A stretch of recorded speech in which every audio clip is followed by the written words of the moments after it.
کہا جاتا ہے کہ کسی علاقے میں قحط سالی پیدا ہو گئی۔ اس قحط سالی کی لپیٹ میں نہ صرف انسان بلکہ چرند اور پرند سب اس کا شکار ہو گئے۔ مویشی مالکان بے حد پریشان تھے۔ اس دوران ایک مسجد کے مولوی نے جمعے کے خطبے میں نہایت یقین کے ساتھ یہ بات بتائی کہ اللہ کا نام لے کر یعنی بسم اللہ پڑھ کر دریا کو حکم دیا جائے تو وہ بھی نافرمانی نہیں کرتا۔ خطبہ سننے والوں میں ایک چرواہا بھی موجود تھا۔ مولوی کی یہ بات اس کے دل میں اتر گئی اور اس بات پر اس کا یقین کامل ہو گیا۔ اس نے واپس آ کر اپنی بکریاں کھولی اور سیدھا دریا پر چلا گیا۔ اونچی آواز سے بسم اللہ الرحمن الرحیم پڑھا اور دریا کو کہا کہ وہ اپنی بکریاں چروانے کے لیے دوسرے پار جانا چاہتا ہے اور اسے کہا کہ مجھے اپنے اوپر سے گزرنے دے۔ یہ کہہ کر اس نے اپنی بکریوں کو لیا اور دریا پر چلتا ہوا دریا پار کر گیا۔ دریا کی دوسری طرف کا علاقہ گھاس سے بھرا پڑا تھا۔ درختوں کے پتے بھی سلامت تھے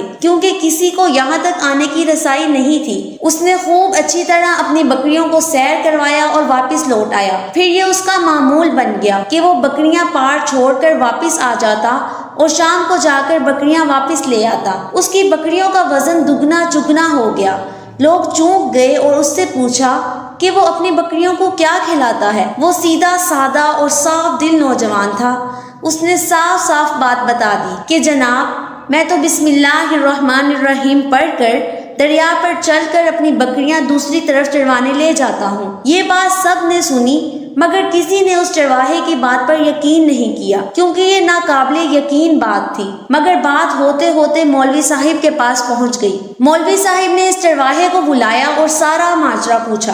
اس چرواہے نے مولوی صاحب کو ہی حوالہ بنا لیا کہ مولوی صاحب میں تو آپ کا شکریہ ادا کرنے والا تھا۔ آپ نے جمعے کے خطبے میں جو نسخہ بتایا تھا کہ بسم اللہ کہہ کر دریا کو بھی حکم دو تو وہ بھی انکار نہیں کرتا، تو میں تو بس آپ کے نسخے پر ہی عمل کر رہا ہوں۔ مولوی صاحب حیرت سے اس کے چہرے کو دیکھتے رہے۔ مولوی صاحب نے کہا بھائی صاحب ایسی باتیں تو ہم ہر جمعے میں کرتے ہیں، فقط ان کا مقصد لوگوں کا ایمان بنانا ہوتا ہے۔ مگر بکریوں والا ڈٹا رہا کہ میں تو بسم اللہ پڑھ کر پانی پر چلتا ہوں اور بکریوں سمیت پانی پار چلا جاتا ہوں۔ آخر کار مولوی صاحب نے صبح خود یہ تجربہ کرنے کی ٹھانی، جسے دیکھنے چرواہے سمیت پورا علاقہ بھی آ گیا۔ مجمع زیادہ تھا۔ مولوی صاحب نے ایک دو بار سوچا کہ انکار کر دوں کہ کہیں ڈوب نہ جاؤں، مگر وہ جو مولوی صاحب کو کندھے پر اٹھا کر لائے تھے اب بھی جوش و خروش سے اللہ اکبر کے نعرے لگا رہے تھے اور مولوی صاحب کے حق میں تعریفیں کر رہے تھے۔ آخر کار مولوی صاحب نے اپنے ڈر کو دور کرنے کے لیے ایک رسہ منگوایا۔ پہلے اسے ایک درخت کے ساتھ باندھا، پھر اپنی کمر کے ساتھ باندھا، پھر ڈرتے ڈرتے ڈھیلا ڈھیلا بسم اللہ پڑھا اور دریا پر چلنا شروع ہو گئے۔ مگر پہلا پاؤں ہی رکھا تھا کہ پانی میں گر گئے۔ مولوی صاحب ڈبکیاں کھانے لگے اور پانی کے بہاؤ میں بہنا شروع ہو گئے۔ لوگوں نے کھینچ کھینچ کر باہر نکالا۔ مولوی صاحب کی اس حرکت نے چرواہے کو پریشان کر دیا کہ مولوی صاحب کی بسم اللہ کو یہ کیا ہو گیا ہے، کیونکہ اس کا یہ روز کا معمول تھا۔ اس کی اپنے یقین میں کوئی فرق نہ آیا۔ اس نے بسم اللہ کہہ کر بکریوں کو پانی کی طرف اشارہ کیا اور خود ان کے پیچھے چلتا ہوا پار چھوڑ کر واپس بھی آ گیا۔ لوگ اسے ولی اللہ سمجھ رہے تھے اور اس کے حق میں نعرے لگا رہے تھے، مگر وہ سب سے بے نیاز سیدھا سادہ انسان تھا۔ وہ مولوی صاحب کے پاس پہنچا اور کہا مولوی صاحب میں آپ کی بسم اللہ کی تعریف سے کافی پریشان تھا، مگر پانی پر چلتے ہوئے مجھے آپ کی بسم اللہ کی بیماری کا پتہ چل گیا۔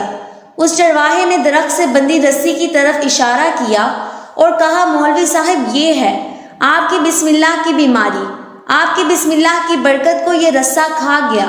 آپ کو اللہ اور بسم اللہ سے زیادہ اس رسے پر بھروسہ تھا، لہٰذا اللہ نے بھی آپ کو رسی کے حوالے کر دیا۔